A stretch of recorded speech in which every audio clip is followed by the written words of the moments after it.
Bienvenidos a una edición más de Hablando a la Carta. En esta ocasión vamos a platicar sobre la comida fusión. Homenaje o apropiación. No sabemos muy bien todavía qué es lo que nuestros compañeros del día de hoy nos van a platicar y cuáles van a ser sus reflexiones. Algo muy interesante en la época actual sobre todas estas combinaciones, este mestizaje que no es de hoy. A ver, no comemos como cuando llegaron los castellanos a la Gran Tenochtitlán. Ha habido una evolución orgánica, pero lo vamos a hacer hoy con mi querida Mima, con mi querido Beto, alias La Manzana, como siempre acompañándonos aquí Altagracia y Abdiel. Todos conocedores, todos cocineros, investigadores, chefs y todos muy relacionados con la cocina del noreste. Beto, tú que eres bien purista en tu cocina norestense, que además te lo agradecemos mucho aquí, todos los habitantes de Nuevo León, cómo has trabajado mucho en no solamente el rescate, que no es una palabra que me gusta utilizar mucho, pero pues es complicado el tema. Exacto. El sacar a la luz, el no dejar que se pierdan estas recetas. Tú eres un apasionado de eso, Beto, y me gustaría que empezaras diciéndome cómo estás viendo tú hoy la gastronomía aquí, bueno, no solamente en el estado, no solamente en Monterrey, en México y en el mundo ahora que está tan de boga. ¿Cómo ves tú esa evolución a la que hemos llegado a partir de lo tradicional a estas nuevas tendencias, por no llamarle fusión? Estas nuevas tendencias de ir incorporando técnicas nuevas, nuevos ingredientes, y qué tan válido es que lleve esa evolución natural. Pues mira, yo siempre he pensado que sin tradición, pues no hay evolución, ¿no? Entonces, para, pues, tratar de fusionar técnicas, como tú dices, ingredientes, pero la tradición es la referencia, ¿no? Tiene que saber a lo que estás buscando, ¿no? Cuando, por ejemplo, pues no sé, una espuma de quesadilla, pues tiene que saber a quesadilla, ¿no? Entonces hay que hacer primero bien la quesadilla para que la espuma sepa, ¿no? Entonces tú puedes jugar con los ingredientes, pero siempre ya está la tradición y siempre está el sabor para mí. O sea, no hay... el sabor no se explica, ¿no? Se transmite y la gente lo come, ¿no?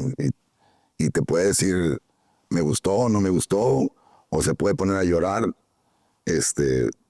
porque los sabores transmiten emociones, ¿no? Estoy entendiéndote un poco que es no dejar la raíz, pero sí cambiar la forma. Es que no puedes dejar de evolucionar, ¿no? En mi caso yo busco más lo tradicional, pero hay muchísima gente, muchísimos compañeros chefs que pues es cocina evolutiva y ellos tienen toda la libertad de hacerlo, ¿no? Y con muy buenos ejemplos, ¿no? Y respetando las tradiciones, que son los sabores, ¿no? Y los ingredientes. El comino, Beto. El comino. El comino. Carne seca, pues muchas cosas que tenemos, ¿no? Uh-huh. Abdiel, tú que has estado involucrado como chef en varios restaurantes, ¿qué opinas pues, de esta evolución? Yo creo que sí, evidentemente vamos evolucionando y como yo digo, México es un país tan maravilloso que todo lo que nos gusta que llega de fuera lo adaptamos a nuestro paladar. Entonces de ahí que desde tiempos inmemoriales la parte de las conquistas de los aztecas con otros pueblos hacia el sur, hacia el norte, pues fueron rellenando las despensas o las alacenas de la época. Y pues evidentemente cuando viene el encuentro con Europa no está de más, al contrario, es donde se nutren de muchos otros ingredientes que no existían y pues de ahí la cocina, como dice Beto, va evolucionando. Entonces llegamos a un punto en el que tenemos una cocina tradicional que hoy por hoy, con esta nueva globalización que se da a través de los medios, a través del poder viajar más rápido, que los ingredientes se puedan desplazar más que antes, pues esto yo creo que ha hecho que la cocina mexicana también se siga enriqueciendo. Por ejemplo, en Nuevo León, la llegada de los japoneses, de los coreanos, de los venezolanos, de los haitianos, de los jamaiquinos, o sea, todas estas nuevas migraciones que han venido al estado, creo que han empezado a encontrar sus nichos y hemos empezado a convivir, cosa que por ejemplo pasaba en Tijuana hace 20 años, ¿no? 25 años, donde ellos ya estaban maquinando precisamente más los sabores orientales hacia su propia cocina y muchos ingredientes de otras regiones que fueron adaptando a la cocina de la Baja. Entonces yo creo que Nuevo León está en ese punto, ¿no? ¿Quién se iba a imaginar una ramen con chicharrón, verdad? O sea, exactamente. Y además productos que se volvieron icónicos de Nuevo León como los chicharrones, ¿no? El chicharrón, como dicen, ay, es que el chicharrón y lo nombran con el nombre de esta carnicería y les digo, a ver, es el chicharrón de cachete de toda la vida. Lo que pasa es que esa carnicería lo popularizó, pero eso... Popularizó y lo hizo masivo. Y lo puso, lo ofrece ya para que el público en general lo pudiera consumir sin andar batallando, que si en tal pueblo, que si en tal lugar. Pero esto es una evolución natural de lo que ya teníamos. Estuvo muy interesante lo que dijiste, Chef, sobre esta nueva...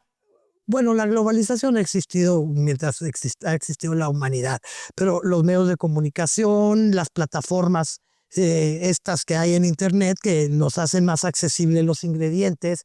Mima, ¿cómo lo ves tú? Esta influencia con estos nuevos ingredientes que nos han llegado, ¿lo has podido palpar muy de cerca? Claro, totalmente. De hecho, mucho de lo que yo platico cuando yo empecé a hacer los caterings, pues yo obviamente estaba muy inclinada a cocinas extranjeras, ¿no? A los sabores Thai y todo eso. Y como les decía, pues antes conseguir una salsa de soya buena, pues no, o sea, no había manera. Y que empezabas a ver que si el mirin y que si el yuzu y que si, pues no había manera, ¿sabes cómo? O sea, tenías que viajar y traerte cositas para poder hacer. Entonces ahora, como dice Abdiel, o sea, ya consigues las cosas muy fácilmente, de buena calidad, te llegan rápido, incluso hasta el producto mismo, ¿no? Y como dices tú, el chicharrón, pues sí, o sea, hubo una carnicería que lo hizo más accesible a todas las personas y entonces empezó a ser popular, pero como dice Beto, pues ha existido desde nuestros bisabuelos, ¿verdad? Ahorita que seguimos con el tema de ese chicharrón, recientemente fui a Oaxaca y resulta que me recomendaron muchísimo un restaurante que yo no conocía, que tiene como 2 años. Y el chef es de Monterrey y tienes que probar un esquite con un chicharrón. Sonia, no puedes dejar de ir a este restaurante y pedirlo. Llego yo y dije, venir a Oaxaca a comerme un elote con un chicharrón de Monterrey, pues como que no te lo esperan, lo que quieres decir por los moles y las tlayudas, pero pues volvemos al tema de estas ventajas que tenemos, porque como decías, ahora ya no solamente encuentras en los supermercados esos ingredientes de los que estás hablando, a la puerta de tu casa te llegan en 24 horas del mundo entero. Y lo que tú dices también, Alta, siguiendo otra vez con el tema del chicharrón, porque ha sido un muy buen ejemplo, pues cuántos otros ingredientes y cuántos otros platillos no se han popularizado en Monterrey que ya han viajado fuera de la ciudad. es increíble hoy, por ejemplo, los buffets chinos, cómo están proliferando en la ciudad, ¿eh? Antes eran las pizzas, ¿verdad? Ahora son los buffets chinos, ¿no? Entonces, como que esta tendencia, ¿no? Y empezaron a llegar chinos y coreanos y empezaron a hacer ellos también sus propias fusiones en sus restaurantes, porque no son totalmente coreanos o totalmente japoneses, sino que No, tropicalizan y agarran ingredientes y los fusionan. ¿Tú qué ingredientes, Beto, por ejemplo, de tu cocina actual utilizas que no son los tradicionales de toda la vida de aquí de Nuevo León? Pues, por ejemplo, tuve que meter un salmón por una cuestión de que no tengo en el asador no tengo ninguna opción de pescado, ¿no? Entonces lo más fácil fue poner un asado con un marinado que hago yo, con un satutún, que es una salsa blanca de ajo, aceite de oliva y huevo. Se marina, se mete a las brasas, ese sí no lo dejo de hacer. Y le pongo una costra de pistaches. Además. Y hierbas frescas, ¿no? Romero, albahaca y todo eso. Y queda excelente, ¿no? Es algo que pues, nosotros no tenemos cultura de... Ni romero ni albahaca había cuando yo estaba chiquita en el supermercado. O sea, ya fíjate todo lo que acabas de mencionar, que no es con lo que crecimos. O sea, yo recuerdo los ingredientes que había en el supermercado y ni romero ni albahaca de entrada, independientemente de la salsa de soya. ¿Tú, chef, qué has involucrado en tu cocina? Pues yo sí, la verdad es que en eso no soy tan sustentable y vuelo muchas cosas. O sea, vuelo chiles de Oaxaca, vuelo achiote, orégano yucateco, porque al final los sabores que yo hago son más de todo el país. Y también un poco como esta parte para no hacer la cocina norestense como tal, aunque tengo mis fusiones norteñas, ¿no? Me encanta, hago un burrito de cabrito con frijoles puercos y evidentemente Qué rico quiero. montaditos como en Chihuahua con su chilaca rellena, en lugar del suero un jocoque. Vaya, cosas que yo normalmente utilizo, jocoques, que estuvieron muy en uso en México y en algún momento a partir de la llegada de los franceses se cambió el jocoque por crema. Y entonces como que nos olvidamos del jocoque hasta, pues no sé, hace como 20 años también, ¿no? Pero el jocoque tampoco era así como muy común aquí. Yo me acuerdo de todas estas familias, señoras libaneses que empezaron a vender Pues fíjate en que su casa. en mi casa nunca faltaba. Siempre había jocoque, siempre leche del rancho y hacer jocoque. Era bien tradicional. Pero bueno, también hay que ver todos estos chefs que emigraron para acá, tipo Abdiel. Por ejemplo, tenemos en el Pangea que Memo mete esta hamburguesa de rachera y todo el mundo, ¡ay! Una hamburguesa de rachera. Y la verdad es que es un éxito. No sé si siga haciéndolo. Sí, bueno, pues es que la rachera también sí es muy nuestra. Acuérdense que la populariza don Inés Cantú, Sí, él del le puso restaurante rachera. El Regio, que las empezó a traer de allá de Laredo, pero nos vamos a ir un corte y vamos a seguir hablando de esta fusión que ahorita que regresemos les voy a preguntar, ¿para bien, para mal o evolución natural? Regresamos.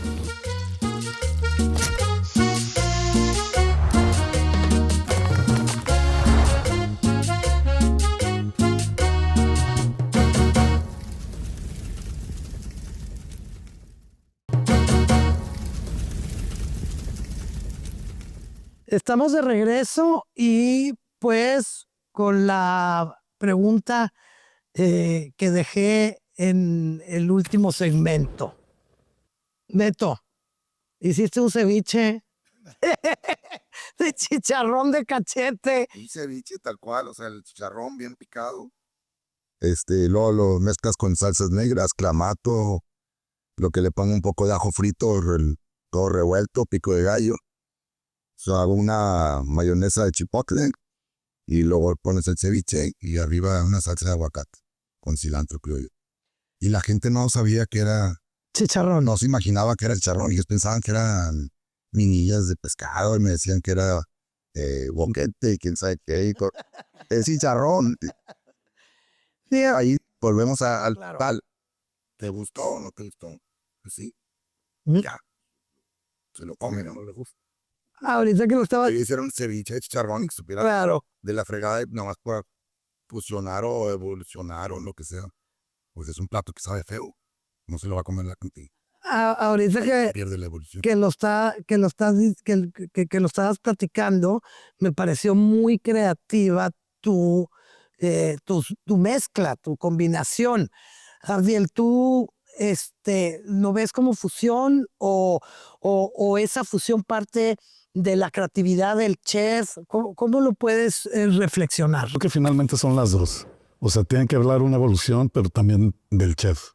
O sea, cómo va madurando su conocimiento y cómo va generando esa destreza o esa maestría para poder conjuntar los nuevos sabores e ir incorporando cosas que no eran del uso de esa forma. No, por ejemplo, un ceviche, o sea, es chicharrón. ¿Cuándo te vas a imaginar hacerte un chicharrón? Un ceviche. Y además de puerco. Entonces, ya o sea, con el entendimiento de los sabores y el conocimiento del producto, yo creo que es cuando le vas dando estructura y le vas dando este sabor que quieres conseguir, que se parezca, como decía Beto, a lo tuyo, ¿no? A lo que tú quieres. O sea, que me sepa a Monterrey, pero que se vea diferente, que sea innovador, que sea atractivo. Entonces yo creo que mucho tiene que ver precisamente el cocinero y su madurez y el conocimiento que tiene de Hay otro técnicas y de plato también ingredientes. que yo lo creé, lo quise hacer hace como 15 años, yo creo. Un plato donde estuvieran todos los sabores de una carne asada de Monterrey.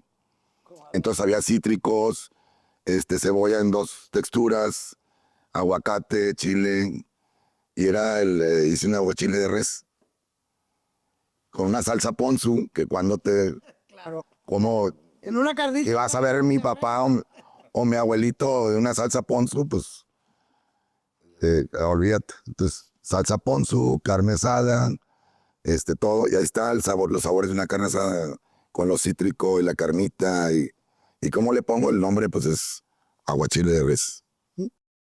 Nima, ¿crees que el internet disparó la creatividad en la cocina, en los chefs? Claro, totalmente, porque ya lo tienes todo más en segundos. O sea, tú busca precisamente chicharrón o ceviche de chicharrón, alguna otra receta te va a salir. ¿sí? Si no te la inventa sí, todo ahorita el chat GPT, ¿verdad? O sea, te lo inventan. Pero definitivamente yo, como les comentaba antes, cuando he dado clases o pláticas a jóvenes, antes, pues si no viajabas y si no leías, estabas helado paleta, o sea, no tenías información, no sabías qué se servía en Oriente, en Estados Unidos, etcétera, porque necesitabas los libros. Ahorita preguntas y te contestan al instante. Entonces creo yo que eso ha ayudado y ha perjudicado un poco también, ¿verdad? Porque A ver, platícanos. porque, por ejemplo, ahorita que hablábamos, por ejemplo, los platillos, por ejemplo, que platicaba aquí la manzanita. Y como decía Abdiel, depende mucho también, obviamente, de la creatividad de la experiencia del chef. Pero luego también pienso yo que tienes que ser muy coherente en eso, ¿no? O sea, creo que obviamente si van a sacar un platillo así de diferente y de novedoso, pues tiene que tener una coherencia, como dice Beto, pues que sepa a carne asada, que traiga los elementos y tú los manipulas un poquito. Pero, por ejemplo, vamos a poner como un ejemplo, un chile en nogada. ¿Cuántas versiones han hecho que dices tú, madre santa, o sea, pero qué es eso? Pero aparte, con salsa de helado, el relleno de helado de no sé qué, pues no, o sea, creo que hay platillos que sí se deben de quedar casi, casi como deben ser, ¿no? O sea, Y la innovación, como dices tú, ser coherente. exactamente. Porque si no hay coherencia, no pasa nada si hay una evolución orgánica, natural en un platillo. Pero ya si empiezan, acabo yo de comer uno, es que ahorita me acordé de uno que comí, la salsa de la nogada era rosa, que por el piñón rosa les digo, a ver, ¿ustedes creen que yo me la voy a creer que el piñón va a pintar de rosa la salsa? O sea, sí creo que debe haber esta evolución, pero con esa coherencia que dices, Nima, que los sabores, como dice Beto, que sepa rico y además estar muy al pendiente nosotros para que sepamos identificar, porque yo creo, Alta, a ver qué opinas tú, que esta forma de cocinar ahora con todos los ingredientes y con todos estos conocimientos que tenemos a partir de las comunicaciones, de que te llegan los ingredientes, de lo que ves en internet, se ha desarrollado aún más el paladar de los seres humanos. Así es, ¿verdad? Pero también se ha perdido cosas. Por ejemplo, volviendo a lo de los chiles rellenos. A mí no me gusta un chile relleno hecho con carne picada. O sea, yo me acostumbré a comer el chile relleno de carne amartajada. Para mí ese es el sabor. Entonces, esas son situaciones que la modernidad está dejando en el olvido. Sí, pero bueno, también hay una evolución y dicen que, bueno, es que ese es otro tema. Es que hablar del chile en nogada es un tema muy complicado. Muy complicado. Que si va capeado, que si no va capeado. Que se lleva manzana, que si o durazno. Y además, esa historia que en algún momento se la inventaron, porque yo ya me fui a las fuentes y sobre todo hay una investigadora gastronómica en Puebla que además fue al archivo de la alcaldía de la ciudad de Puebla a ver qué se le había servido a Iturbide el día que pasó por ahí, por Puebla, pero no fue el día de su cumpleaños, para empezar.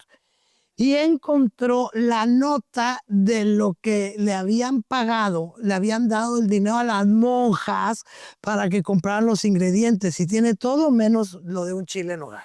Entonces, le dieron fritada, ¿no? no, a lo mejor le dieron, si hubiera pasado por aquí le hubieran dado fritada. Sí, pero es un tema muy complicado. Pero volviendo a la globalización, yo sí creo que el paladar se ha globalizado. Sí estamos aprendiendo a comer no solamente otros platillos, sino a identificar qué es lo bueno y qué es lo malo. ¿Crees que nos ha educado el Internet? Yo no sé si el Internet, pero lo que sí estoy seguro es que tanta migración que tiene el Estado es lo que ha enriquecido el paladar del regiomontano. Porque cuando yo llegué hace casi 20 años, empezaba el sushi, ¿no? Era como lo que estaba de moda y la gente empezaba a comer. Que además yo decía, ¿cómo pueden comer sushi? Pero hay cosas que no les gustan y que les decías, oye, vamos a comer un pescadito. Ay, no, yo mejor sushi, pero te lo comes ahí. Ah, pero es que tiene arroz, ¿no? O porque estaba de moda. Entonces creo que ahí el paladar empezó a evolucionar y creo que se hizo un gran movimiento en 2008, 2009, 2010 de cocineros regiomontanos que empezaron a poner la cocina norestense en el ojo del huracán, empezar a jugar con todos los ingredientes del estado, con el conocimiento que ya traían, y eso también ayudó a que la gente entendiera que no nada más era carne asada, ¿no? Sino que también tenían un montón de cosas y que había sabores que reconocían en la comida. Entonces yo creo que ahí el paladar... Ahí quisiera hacer un paréntesis porque estamos hablando de fusión y queda perfectamente porque esos cocineros, ninguno era de Monterrey. No, ninguno era de Monterrey. Era yo. ¿De Monterrey? Hay otro por ahí. Bueno. No, ni Adrián es de Houston. O sea, es gringo. Sí, ya sé, él se cree tan pequeño, pero allá. No, y la familia es de Veracruz. Sí. Para que veas cómo es la comida, pues son cocineros, excelentes cocineros que llegaron, se adaptaron, convivieron con los ingredientes locales y crearon una cocina fantástica. Tropicalizaron sus conocimientos, ¿verdad? Pero yo creo, Beto, ahí déjame decirte algo. Yo más bien creo que muchas veces cuando uno, digo, yo soy regia, y aquí nací, y desde Diego de Montemayor, que les quede claro, pero no vaya a ser otra cosa. Pero yo que estoy viviendo en la Ciudad de México, que ya lo he comentado en varios episodios aquí, la evolución la puedo ver más de cerca, porque regreso y digo, no, eso no había antes, ¿no? Y ustedes, los que están viviendo aquí, lo van viendo y luego muchas veces no te das cuenta. Independientemente que, como dices tú, que son los de fuera, que no todos, pero sí son los de fuera, creo que ellos más bien vieron algo que nosotros lo dábamos por un hecho. Porque sí había estos merenderos y sí había uno que otro restaurante, que sí las agujas, que sí el asado de puerco, ni se diga la carretera nacional, todo lo que había ahí de cocina. Pero ellos, independientemente de que lo ponen de moda, es porque vieron algo que nosotros ya dábamos por un hecho. Ese era el tema. Ah, asado de puerco, sí, claro, asado de puerco. Mira, les pasa a los yucatecos. Fui a una boda a Mérida hace un año y al día siguiente fui a comer con un amigo yucateco. Me dijo, oye, ¿qué te sirvieron de comer? Le dije, mira, un lechón, unos papazules. Y me dijo, pero ¿cómo te sirvieron eso en una boda, Sonia? No lo puedo creer. Le dije, es que es lo que queríamos. O sea, venimos por los papazules y por un buen lechón. Entonces también es eso que empieza a manifestarse con los que llegan de fuera y con los que tienen la visión, como tú y como muchos otros. Está Hugo Guajardo, el mismo Alejandro Gutiérrez, la Chiverrera, efectivamente. Y pues tú sabrás quiénes más están ustedes también, quiénes más están ahorita haciendo bueno, desarrollando restaurantes muy tradicionales en Monterrey, con ese toque, que ha ido cambiando. Pero nos vamos a ir a una pausa y ahorita vamos a regresar a ver quiénes son los actores en Monterrey que se han aprovechado, en el mejor de los planes, de la raíz de la cocina norestense para cambiar la forma, de comerlo, las técnicas de cómo han ido evolucionando para comer lo que hoy se come en Monterrey y en el estado. Regresamos.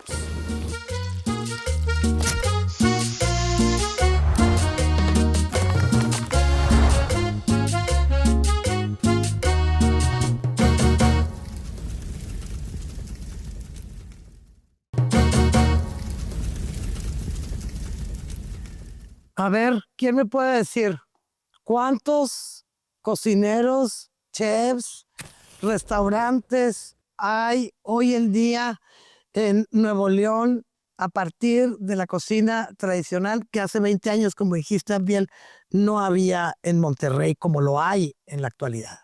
Híjole, contarlo yo creo que está bien difícil porque hay muchos, ¿no? O sea, Pero un porcentaje en comparación de hace 20 años, dices, hay el doble, estoy sorprendido. Y ahorita está de moda. sí, yo creo que el triple de lo que antes existía y por todos lados, porque además creo que sí se ha hecho un fenómeno interesante en la parte gastronómica de Nuevo León, que habíamos tenido ese descalabro con la delincuencia cuando empezó todo lo de la delincuencia y muchos restaurantes cerraron.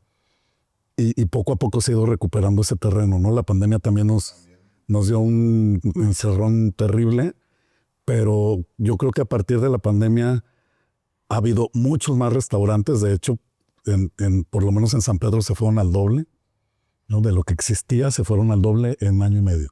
Entonces creo que eso ya también habla de una gran cantidad de propuestas, de las cuales posiblemente el 50-55% yo creo que es de cocina norestense, o sea, como tal. Y todo lo demás somos propuestas mexicanas o coreanas o fusiones, pero no, yo creo que la norestense está fuerte, ¿no? Ahorita está muy de moda. Tú fuiste pionero, Beto. Sí. ¿Qué viste? ¿Qué te motivó, aparte de la nostalgia y de tu chilladero que te hiciste Que es algo, con el cabrito y te acordaste de tu papá? era mi zona de confort, porque era lo que yo dominaba desde que tenía uso de razón, de 5, 6, 7 años, ¿no? Y cocinaba con mis papás y mi abuelo y eso. Entonces yo quería exponer eso, ¿no? A la sociedad, de ver lo que se comía en mi mesa, a ver qué opinaban, ¿no? Y me fui dando pues, gratas sorpresas, ¿no? Aparte de como siempre lo digo, o sea, el que te digan que un taco es el mejor del mundo, el mejor que probaron en mi vida. Pero cuando te hablan a la mesa, el domingo me pasó en Ciudad de México con Paola Norman, que si la conoces. Eso no Le era. serví un empalme de atropellado y empezó a llorar así como si se le hubiera muerto un hijo. Y era transmitir, porque dice, no sabes cómo extraño Monterrey y me llevaste ahorita como Ratatouille. Entonces, eso para mí ya tienes el cielo ganado como cocinero. Olvídate de sabores. Bueno, yo, incluyéndome a mí, yo conozco ya 3 que han llorado Hay varios, pues, Beto Lanz, también. con un caldo de caldillo fideo carne seca. y fideo, ¿no? ¿Verdad? Yo con el asado de puerco, que discúlpenme todos, pero el asado de Beto para mí es el mejor, con el perdón de todos los demás. Y ahora, Paola, Me ha tocado muchos, o sea, hay clientes que no conoces que te hablan a la mesa, ¿no? Es que me estoy comiendo este cortadillo y me está abrazando mi abuelita ahorita. Entonces, eso ¿dónde lo estudias? Entonces, por ahí me fui, ¿no? De transmitir por medio de los platos ese tipo de cosas, ¿no? y afortunadamente nos está yendo muy bien. Ahorita estamos en Metepec y tienes otro tipo de cliente que obviamente pues es gente del centro, pero va mucho norteño, o sea, de Chihuahua, de Sinaloa, y dicen, es que estoy en mi casa ahorita. Ahorita que dice Beto, Mima, cocino con el corazón. ¿Crees que eso tiene mucho que ver a la hora de la evolución de una cocina tradicional, aunque llegues a lo más contemporáneo, aunque sea una espuma de quesadilla, como dijo Beto, que esa es de Enrique Olvera? Yo la he probado. O sea, tiene que seguir el corazón ahí. Totalmente, 100%. En cualquier tipo de cocina, ¿no? Porque es lo que hablábamos ahorita, o sea, tienes que ser creativo, pero tienes que tener cierta coherencia. ¿Y de dónde viene la coherencia?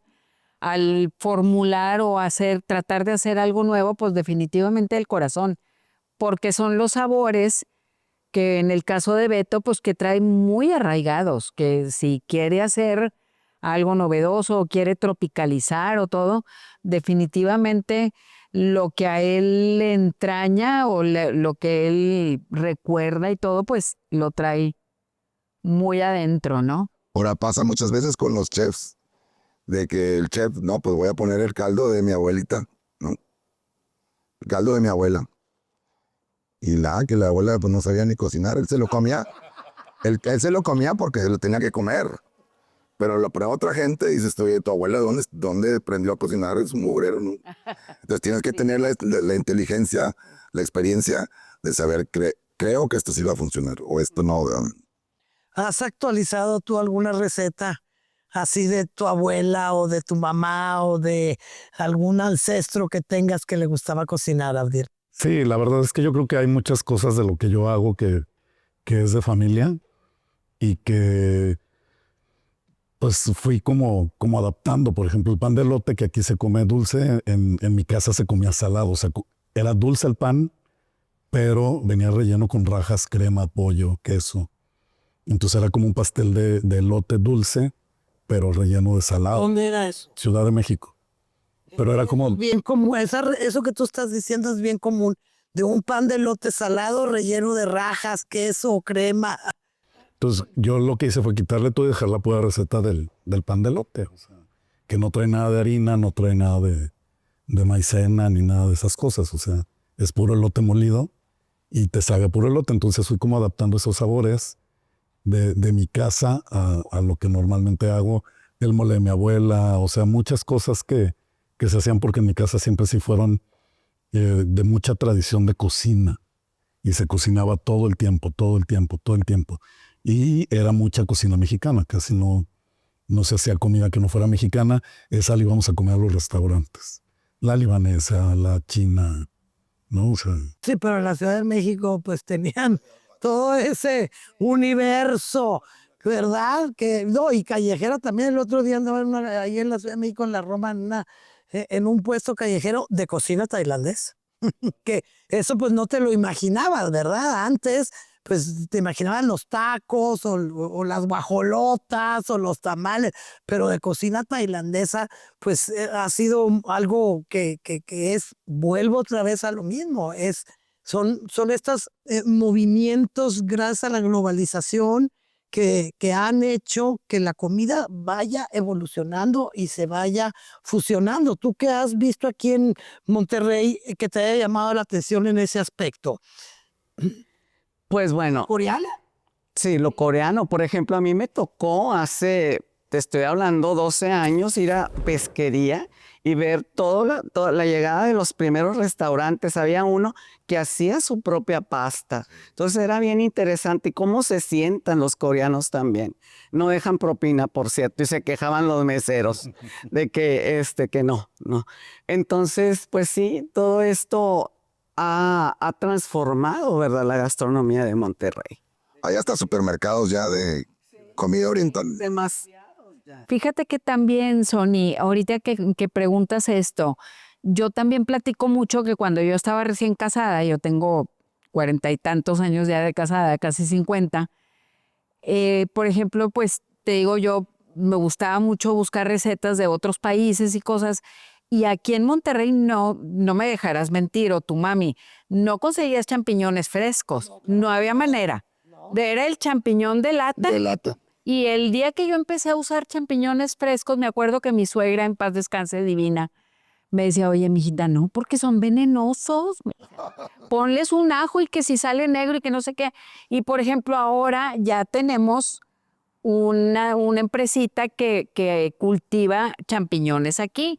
No solo champiñones, sino hongos, melena de león y el enoki y el shiitake frescos. Ya los consigues, pero ya los están produciendo aquí cerquita. Sí. Entonces, todo eso Va también. evolucionando. ¿Por qué? Porque la gente los empieza a buscar, los empieza a utilizar y ya cada vez son, pues, hay gente que le sabe y dice, oye, pues me voy a poner a cultivar hongos, porque yo ya aprendí allá. Fíjate la diferencia. En el centro del país hay un oficio que se llama nanacateras. Las nanacateras son las mujeres que van al bosque a buscar hongos y ellas saben cuáles son venenosos y cuáles no son venenosos. Y en época de lluvias, como sabemos que es cuando se dan los hongos, en agosto, empiezan en julio, agosto, septiembre, octubre, puedes ir al estado de Hidalgo, sobre todo, que es bueno lo que está cerca de la Ciudad de México, a comer platillos relacionados con hongos en casa de las nanacateras. Claro, y en el desierto de los Leones hacían un festival de hongo. Sí, me ha Muy tocado bueno, ahí. muy bueno. Sí. Sí, hay muchos, porque pues es la zona y bueno, las morillas. A ver, no conocíamos las morillas aquí en Nuevo León. Entonces, todo esto que estamos diciendo, pues es lo que ha ido evolucionando la cocina, la facilidad con la que tenemos los ingredientes. Y yo sigo insistiendo, sí ha cambiado el paladar del regiomontano. En muchos aspectos.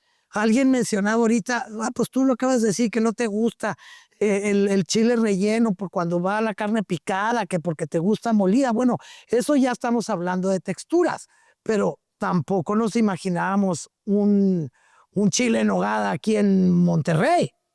Yo tenía 15 años, que estamos hablando. Es un clásico ejemplo de un platillo fusión, porque en realidad No la tiene- carne, quizá de esa manera es totalmente mora, ¿eh? Totalmente mora, que pues sí, las monjas aquí se le ingeniaron o quienes hayan sido, ¿verdad? Y la usaron para rellenar el chile y le pusieron esa salsa. Pues ya ahí cambiaron el panorama del chile relleno. Sí, es fusión, es fusión. Yo di una conferencia hace un mes para la Universidad de Colima y precisamente hablando de apropiación o internacionalización de la cocina. Inició mi conferencia con la fotografía de una torta y les dije, ¿qué tal la torta? Nada de lo que les voy a mencionar es mexicano, ni americano. Ni el pan, ni el trigo, ni el jamón, ni la lechuga, ni la cebolla. Y el queso menos. Exactamente, también había queso ahí. Les dije, esto es apropiación, fusión, internacionalización.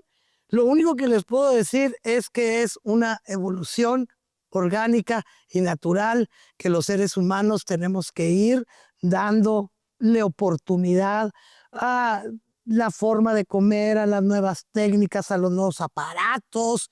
Y eso pues es lo que hace que no solamente la cocina de Nuevo León evolucione o cambie, sino que es la historia de la humanidad.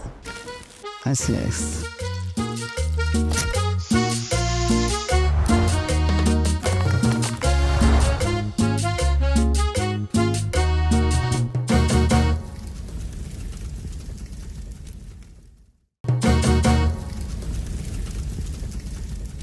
Estamos de regreso con si fusión, si evolución, si apropiación cultural.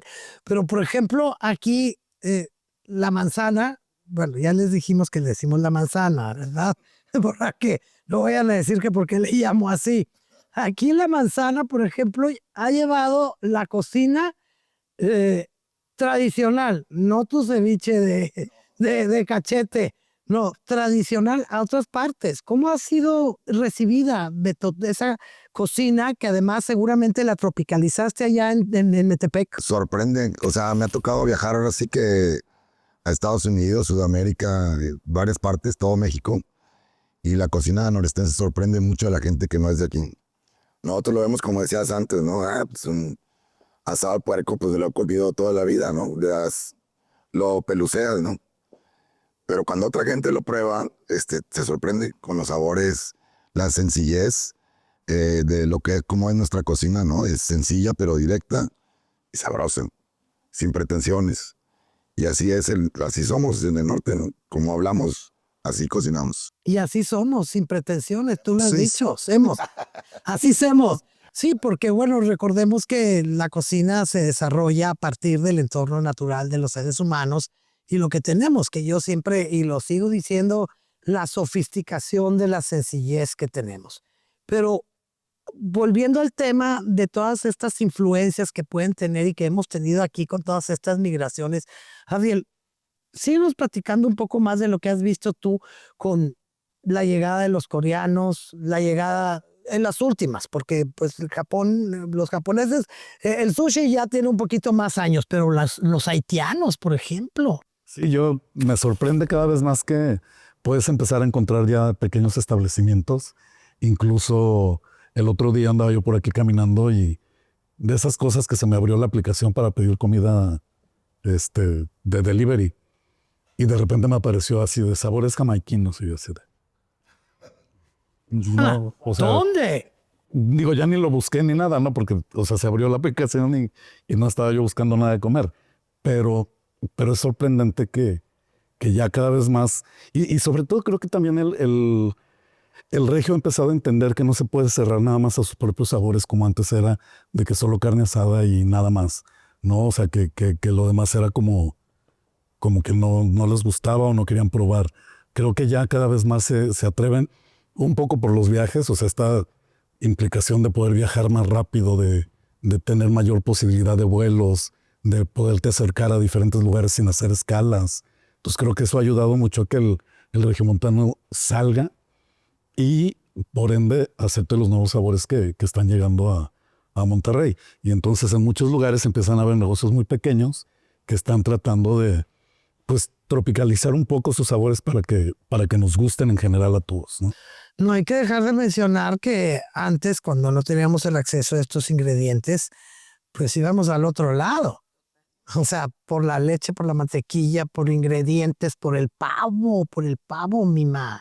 Y todo lo que tú hacías, que estabas muy especializada en esta cocina asiática, pues ibas al otro lado por los ingredientes. Sí. Te ibas a Laredo, comprabas. Y veníamos cargadas con la pasta filo y el coco rallado y y como dices tú, la leche, las cremas, todo lo que querías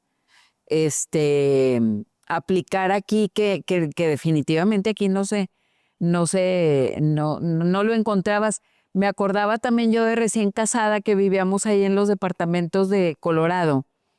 Si tú te acuerdas, en La Cuchilla estaba una frutería muy famosa de San Pedro. No ¿Sí? era la frutería No Pepe. era Ordaz, Ah, era la Ordaz, pero sí. como que habían puesto una sucursal ahí. Y pues cállate, para mí era como tener el H-E-B en aquel entonces, que aquí no existía todavía, enfrente de mi casa, porque traían la mantequilla falfurria. Cállate la boca. Entonces, y ahorita que mencionabas de la rachera, que ellos vendían como fajita. Entonces, es la fajita americana y así te la vendían, como fajita americana. Y era un corte así como que, wow. Pero tenía la leche Borden, el chocolate milk de Borden y todas esas cosas que, pues, en aquel entonces no, ahorita ya las encuentras en el Oxxo. ¿Estás de acuerdo? Los chocolates Hershey, los Kisses, todo no eso. era eso. Cállate, venían dulce. las mamás de Estados Unidos y estaban guardados en un lugar muy especial de las casas. Así es. ¿Verdad? Los Kisses, los Hershey's, todo eso, wow. Tengo unas amigas en Guadalajara que con frecuencia me dicen, no, nosotros a las regias les teníamos mucha envidia porque íbamos y puros dulces americanos. Afuera de la panadería, de la pastelería Monterrey, ¿te acuerdas? Había un señor que vendía cigarros y dulces americanos. No, sí, pues ibas ahí a comprarlos, era pura fayuca, ¿no? O sea, pura fayuca. Y yo creo que también eso, no sé qué opinen, eh, la cercanía con Estados Unidos, vuelvo otra vez a mencionar que el estar viviendo fuera te das cuenta de esta evolución más fácilmente que estando aquí. Aquí se ha desarrollado una repostería en toda la zona metropolitana de Monterrey que no la hay en otros lados, ¿eh? Digo, la Ciudad de México se cuece aparte porque pues es muy grande y hay mucha gente y hay mucho migrante y como lo quieras tú ver desde ese punto de vista. Pero la repostería que hay aquí, Javier, tú que llegaste allá de tierras lejanas, ¿has notado eso? Sí, yo creo que también es uno de los actores importantes dentro de la gastronomía de Nuevo León que se ha presentado sorprendentemente. Y sobre todo los sabores que han sacado y muchas de las técnicas como novedosas, no de estos pasteles muy fantasiosos, pero que al final también están ricos.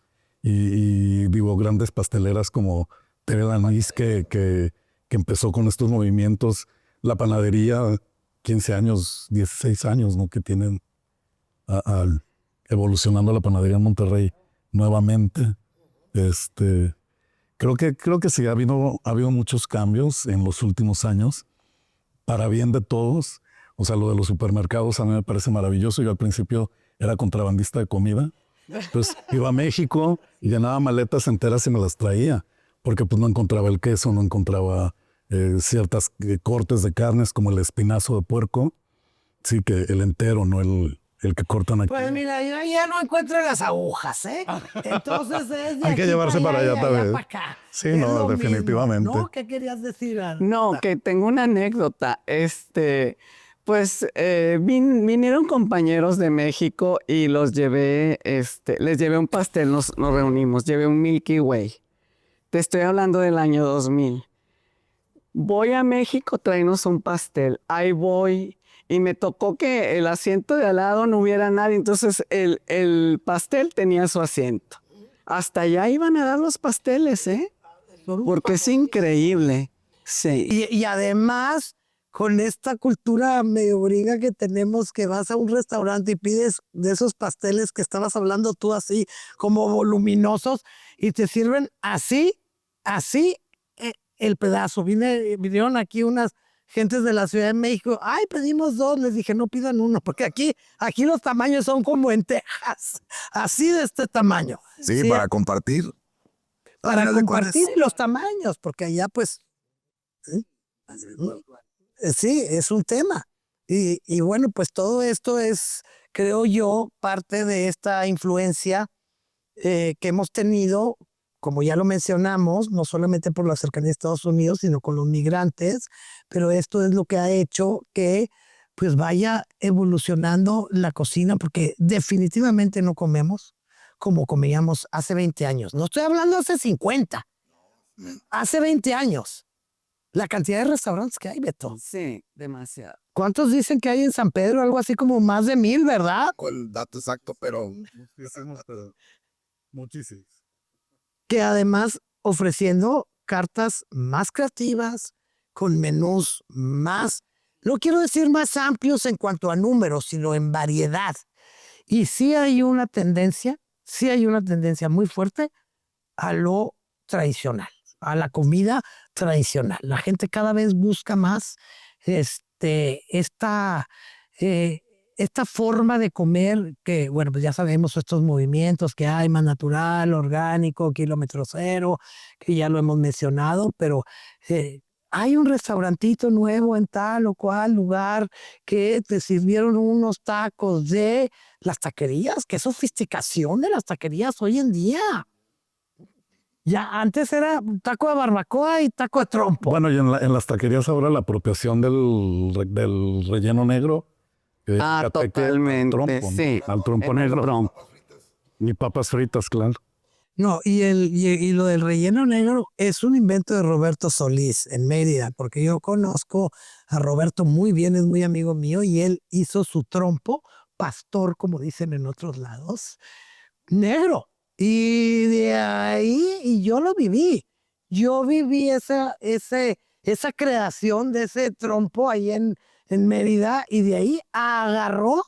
No, y ahora combinan chicharrón de cachete con arrachera mm, y cada vez hay más. Entonces, sí pensar en que, pues, es la creatividad. Es la creatividad. Sí, porque hace muchos años había incluso un negocio que eran los 3 trompos, ¿no? Sí. Uno de cerdo, uno de res y uno de fuego, Sí. que era como lo más moderno que había en Monterrey. Y ahora se desató la oleada de taquerías que... El trompo de cirlón Sí, antes no existían. Y luego ya cirlón, En la pero Ciudad de México sí. no, pero acá, Sí, acá. entreverado con tocino y morrón y Y ahora sí como que el costo de los tacos ya está. sí, ya no es... Sí. Ya me es tocó popular. pagar como 250 pesos por un taco, ¿eh? Pues los tacos rojos, esos rellenos de papa, esos siguen siendo. Güeritos. La vuelta. Sí, como de mi mamá, los tacos de la alberca. Luego los pide mi mamá ahí en la casa y dice, se me antojan unos tacos de la alberca y ahí vamos, mi papá y yo los pide, vamos, porque independientemente de la evolución, independientemente de la fusión, creo que los sabores de antaño siempre van a seguir en nuestras mentes, siempre van a seguir en nuestros corazones y sí, ha cambiado, por supuesto, y seguirá cambiando. Es una evolución natural del ser humano, no comemos como en la época de las cavernas. Creo que esto va a cambiar, pero con mucho cariño, con mucho gusto, nos llena, como lo estuvieron diciendo aquí, el corazón, el amor, los recuerdos, el que Beto nos haga llorar cada vez que vamos y que sigue estando muy arraigado en la cocina regia, y creo que ha sido muy lindo que haya gente como muchos de ustedes que estén investigando o que sigan incluyendo en sus menús esa cocina que tanto nos gusta. Nos vemos en el próximo episodio.